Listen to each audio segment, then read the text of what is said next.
This is the Phil Taylor Jones Show, and we invite you to come along with us on a little adventure. An adventure into craziness. Yes, I'm talking about the fourth day of the Resluglican National Convention. I'm Phil Taylor Jones, your host, and let's pick this thing apart right now. Well, last evening was the evening when it all was supposed to come together. Well, before I even get into it, I gotta just mention something that happened on that convention. That was the cutest thing. There came out this cute little baby chook, just the cutest little thing. Her name was Heavenly Joy, and she provided the audience with two songs. One was Let There Be Peace on Earth, and she did a patriotic song. It escaped me right now, but she was the cutest little thing you ever seen in your life, and could hold a pretty good tune there for a 5-year-old kid. She was just adorable.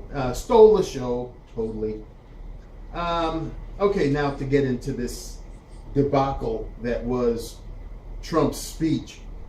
After all the other speeches, including another preacher that was hooping and hollering and barking and screaming like some kind of rabid dog, finally this Trump fella took the stage.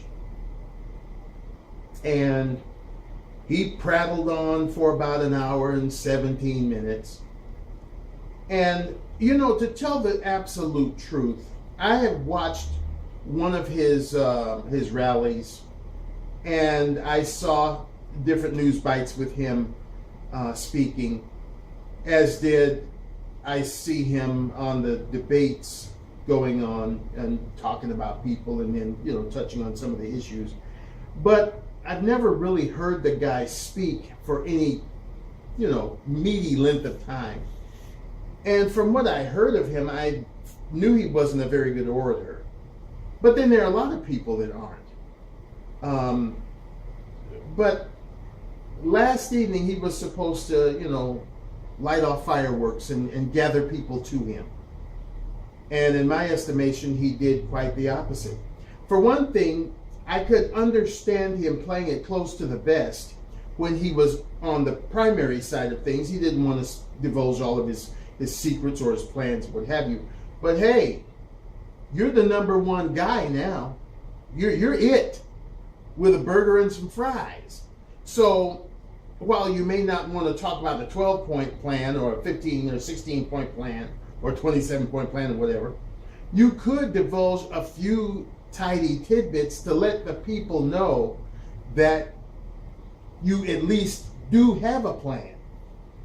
All of this broadband strokes and this is going to be done this way, it's going to be done fast, and we're going to get rid of this, and we're going to do a good job. It's getting a little thin. The guy talks in circles.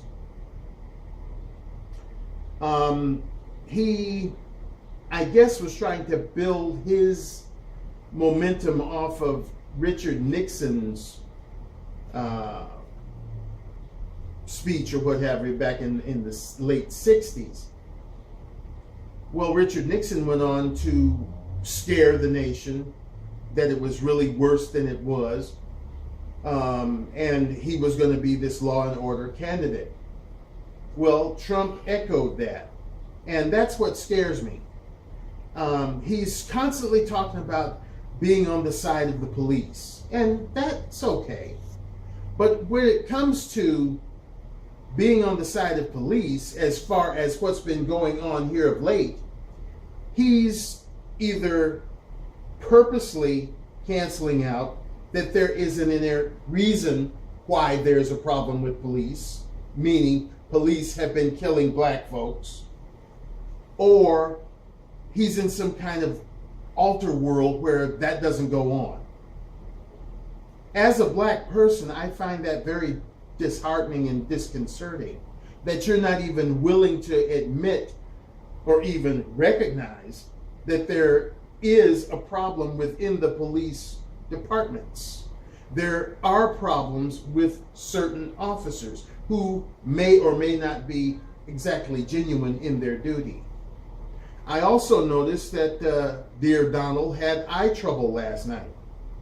I'm going to do this. I'm going to do that. I'm going to do this quick. I'm going to do this. What happened to your team effort, your team building? There's no I in team. The man, as I look at him more and more, makes me very happy, although sad, that there is Dr. Jill Stein. This guy, being in business, you would figure in order to make money, one has to spend money. We're sitting at practically $20 trillion in debt right now. Anybody who goes in as a president and try to implement some of their plans or their desires or goals is going to have to spend some money on top of this existing $20 trillion debt. The way he speaks and acts, you think he's going to wave a magic wand and everything is going to be okay. When I take the oath of office, all of this danger stops. All of this. Yeah, right, pal. You don't have a magic wand. This isn't Harry Potter and the Sorcerer's Stone. You don't have a magic wand. Wingardium Leviosa. This is... Hey, excuse me. I don't know where the sneeze came from. The guy makes me want to sneeze. Yeah, somebody needs to bless us all with this character. Okay, so you got the Bitchery Clinton on one end, and you got him on the other, and the American people are squeezed up in the middle. I listened to the guy, and he came up with a laundry list of things he wanted done. And boy, is he going to be a busy president, as I heard one commentator say. He's got like 100 million things, that he's going to do in his first 100 days or in his first year or his first term of office. And, some of these things aren't that easy to subdue. My philosophy is that when things get too full, they're closed. There's a place that my brother, the exec, and I love to go. Those of you who are familiar with Santa Monica, California, you probably know where I'm talking about. It's called the Santa Monica Pier. You can go out there and do all kinds of stuff, have fun, eat. They got eat 'em up joints, and you can just have a ball out there. And if you want to go and do the ultimate, you can do that too. That's go swimming in the Pacific. Go stick your patties in the water. Well, they have a parking lot out there right on the pier.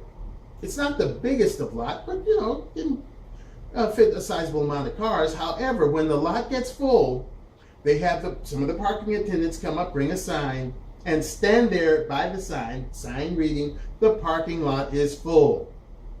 So you can go park at the Santa Monica Place, which is a huge mall, or you can try to find street parking, but you can't park here, it's full. When certain programs get full up, they take them away. They say, we will be back maybe next year, but we're full up. We don't have any space for any more applicants or people, what have you.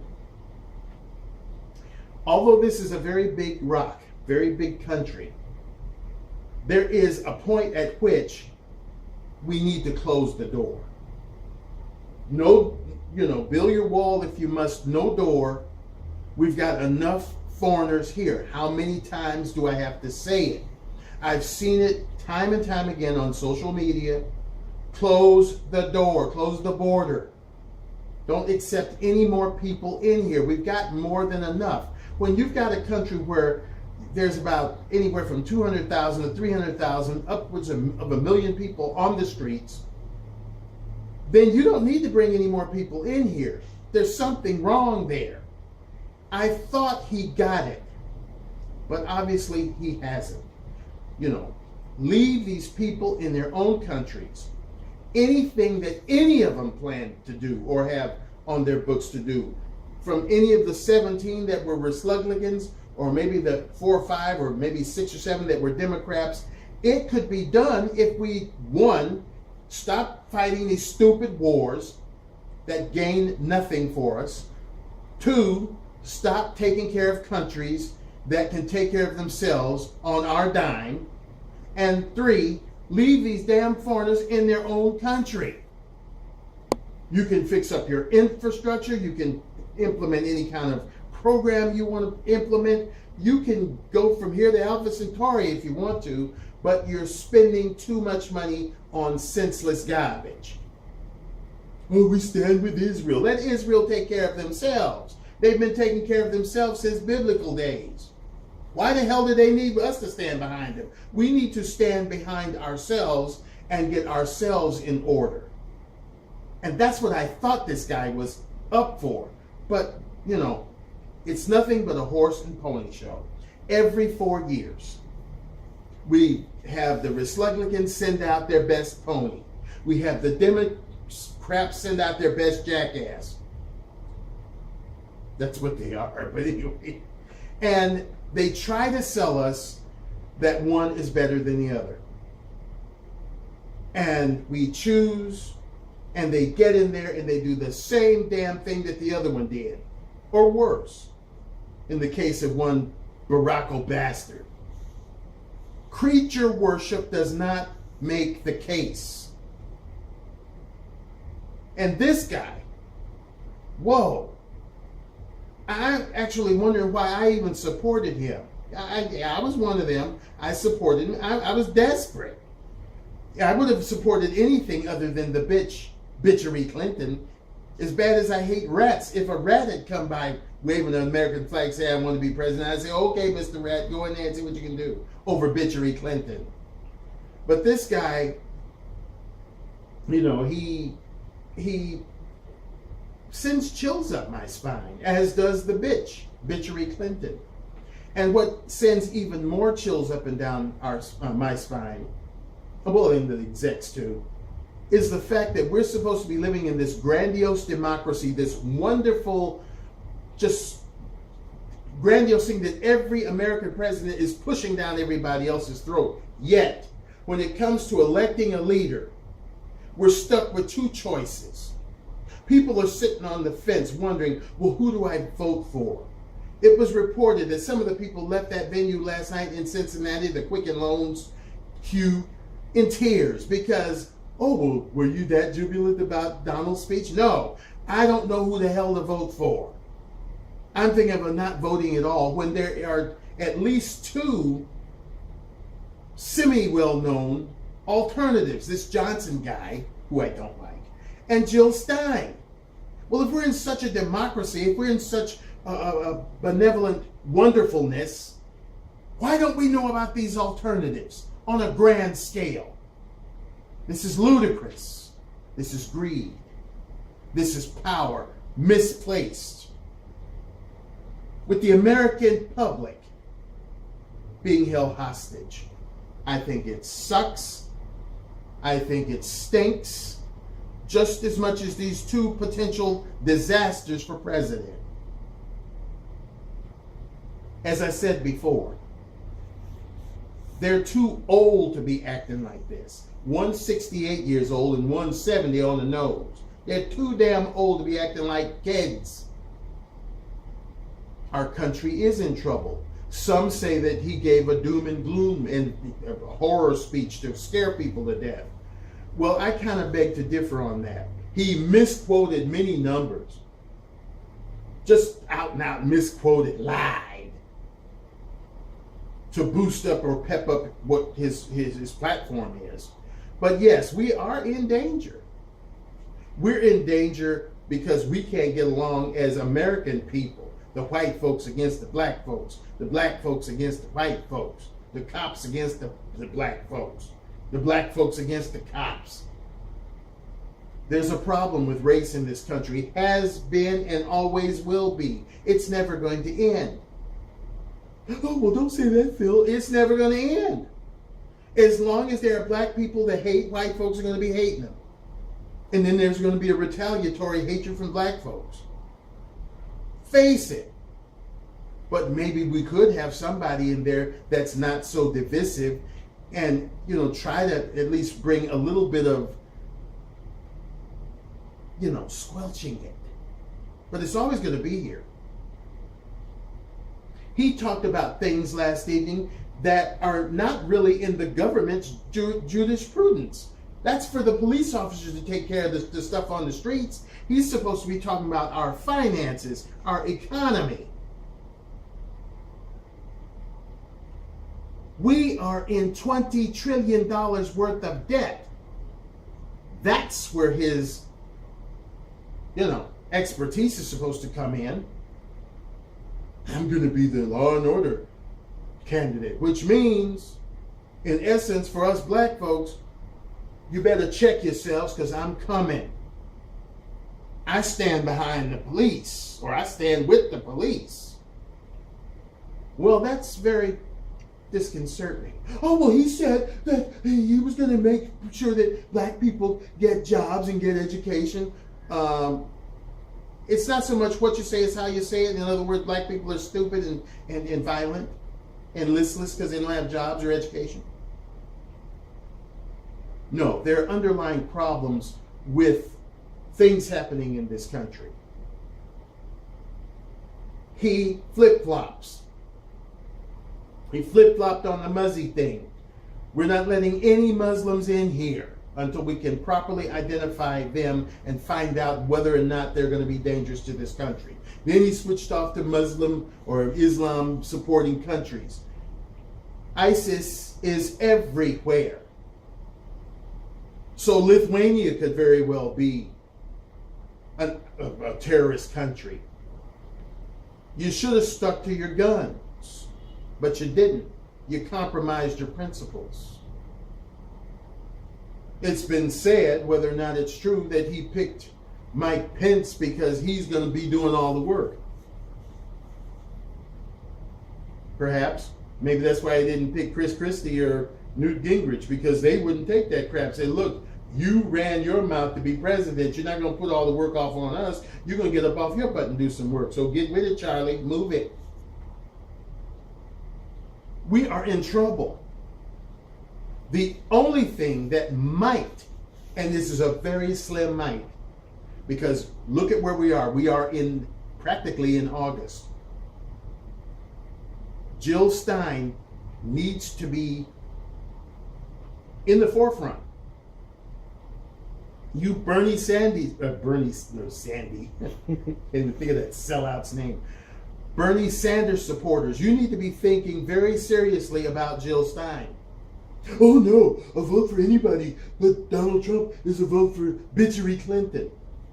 If we can get enough American people out there, Democrats, Republicans, and independents to vote for Jill Stein, we'll have a president in there that is not going to be perfect, but at least she's not going to screw up, or hopefully she won't screw up as bad as these two will, because I honestly fear for the United States safety.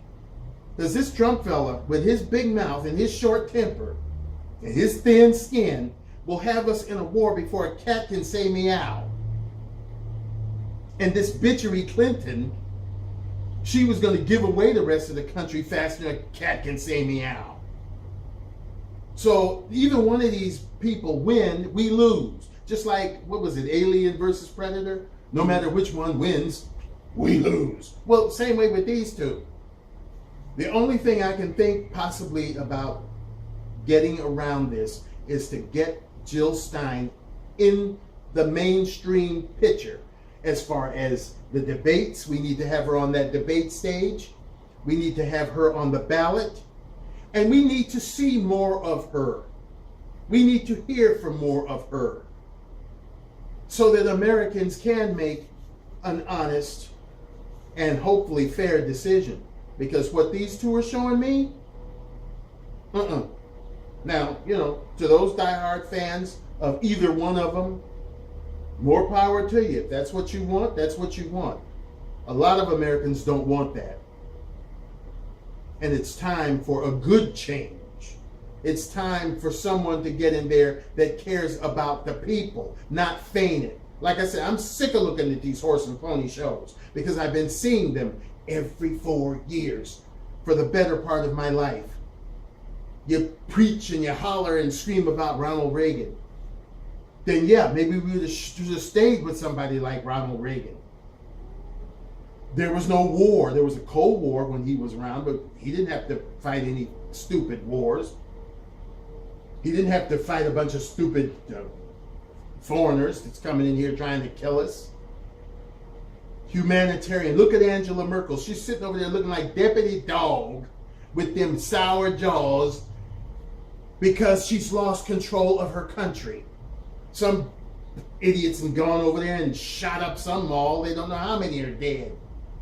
Perhaps you're watching that on the news right now, which is reason 1 through infinity why we don't need any more of them here.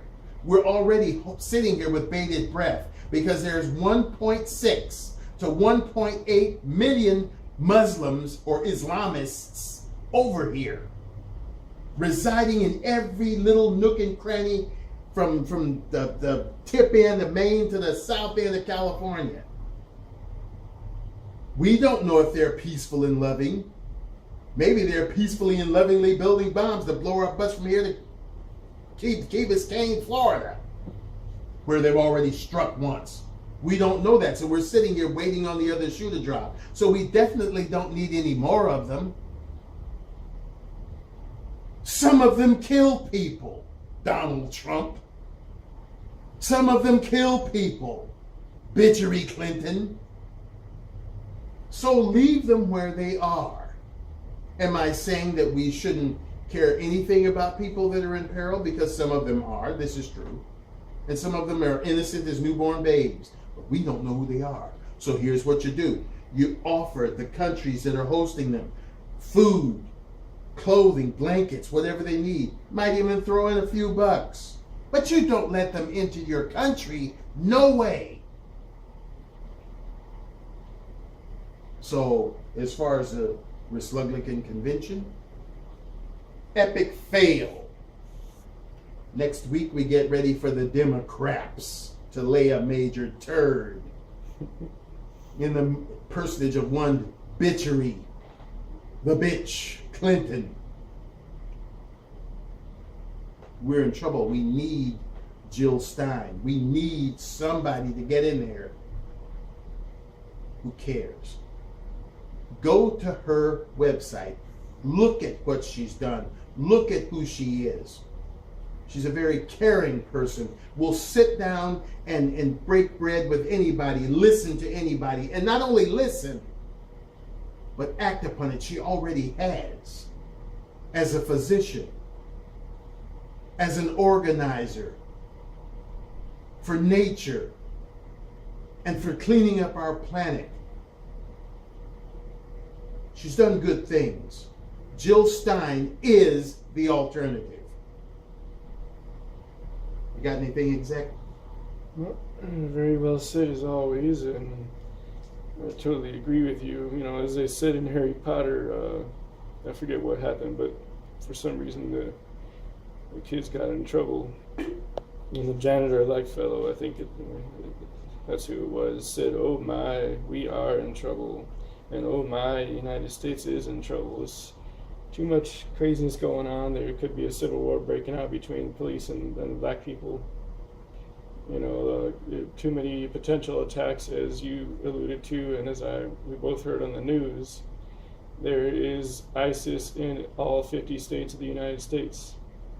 So there's always going to potentially be a random attack out of nowhere that you'll hear on the news and didn't know how that happened.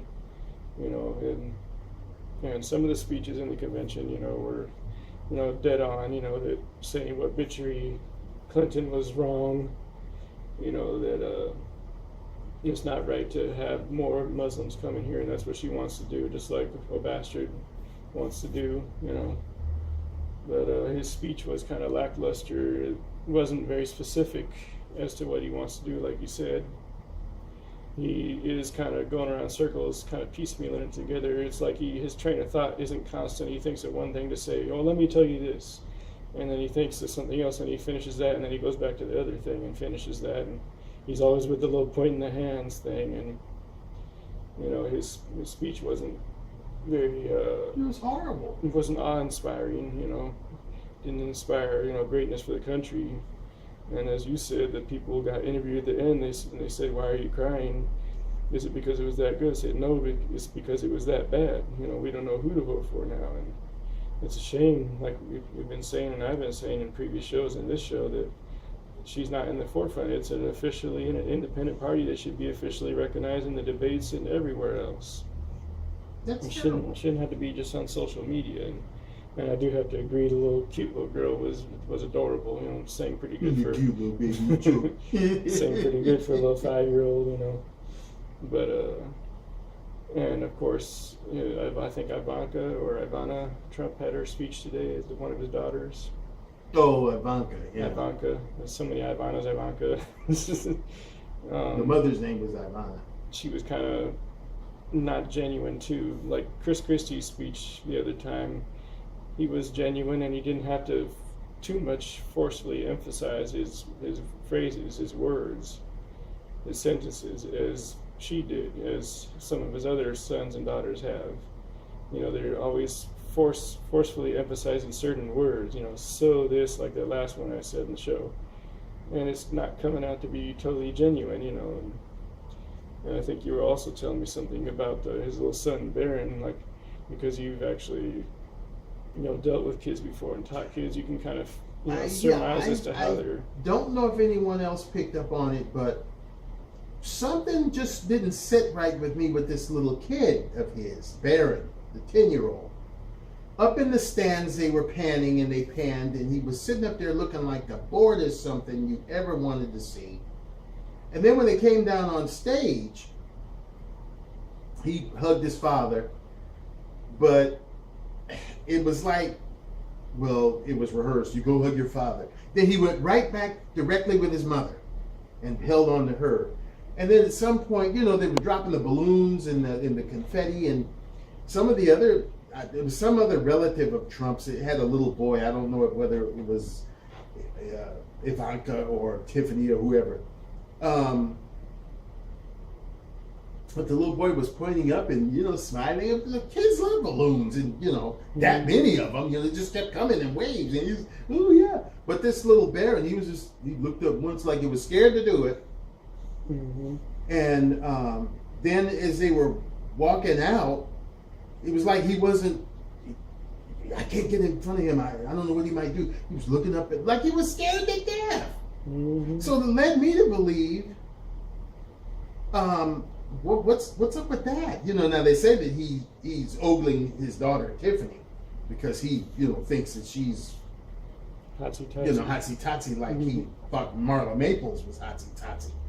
But so he's ogling his daughter supposedly. So I don't know, maybe he's mean to the son. Because if he's 70 years old and the kid is 10, then he had the kid when he was 60 years old. So he's more like a grandpa than a father. Mm-hmm. So maybe the kid wants to go another way, and he wants him to be in business like Eric and Don Jr. I don't know, but it was just something that didn't sit right with me with this little kid.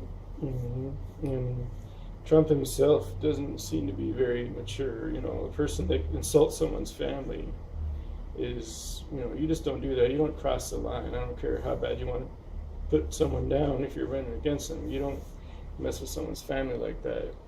And just seems very childish in general. He's, when Mike Pence came up to accept his staying, I guess he had his speech, Trump came up there and he's like pointing at him, You're pointing at each other. Like, look at this guy, or something like that. He double points at him, like he points and pulls his hand back and he points again. Hey. And then even after that, there was an awkward thing that's gone viral online. He went over there to shake his hand and he gave him an air kiss. He tried to kiss him. If his head was 2 inches further, he would have kissed him on the forehead.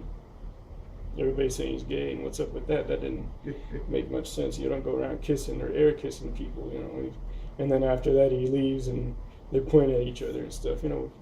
It seems very childish, And I don't like his pick for vice president either. But before I go on and make this show any more than 30 minutes, I'll be talking your ears off, folks. So I'll switch it back over to the star of the show. It'll be like Trump and have an hour, just prattle on for an hour and 17 minutes. But no, seriously, folks, I feel a very big pain in my heart, and I know how those people felt. See, that's what happens when you creature worship. at some point you may come to the realization that this creature that you're worshiping ain't worth worshiping. And that's why they were crying. They hit, like they say, they hit the wall.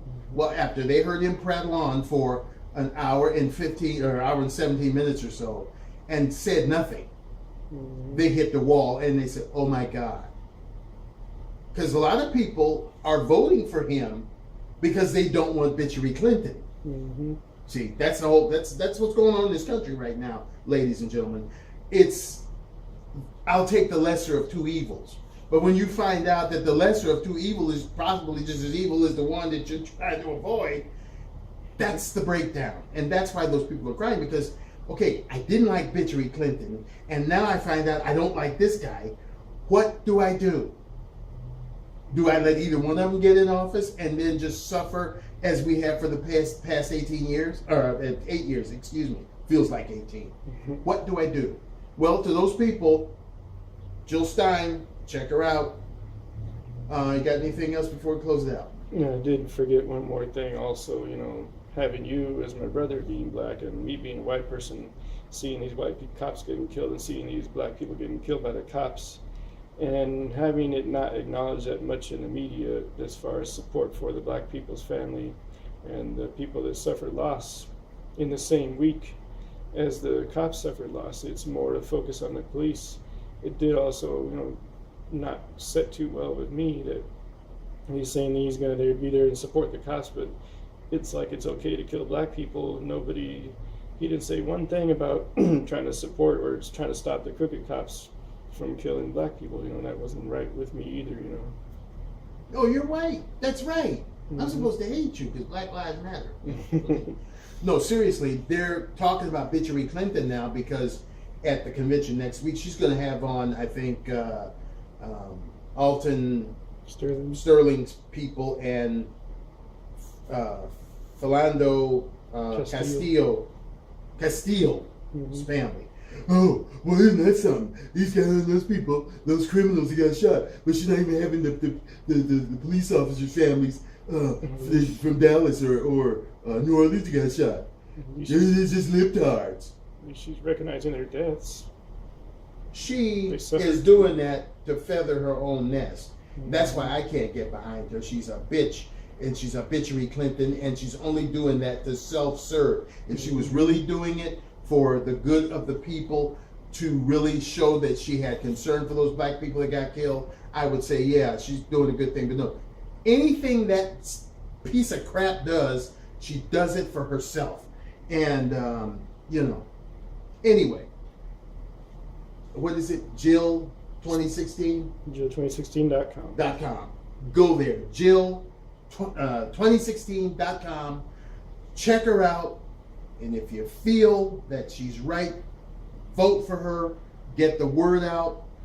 We'll be doing some shows dedicated to Jill Stein and do our part for her. And all I can say is go, Jill, go. You got to beat Hill and Trump. We'll see you next time on the Phil Taylor Jones Show. Have a great weekend. Stay safe. Try to maintain some air of happiness. And let's dump the hate and increase the peace. We'll see you next time. Bye-bye.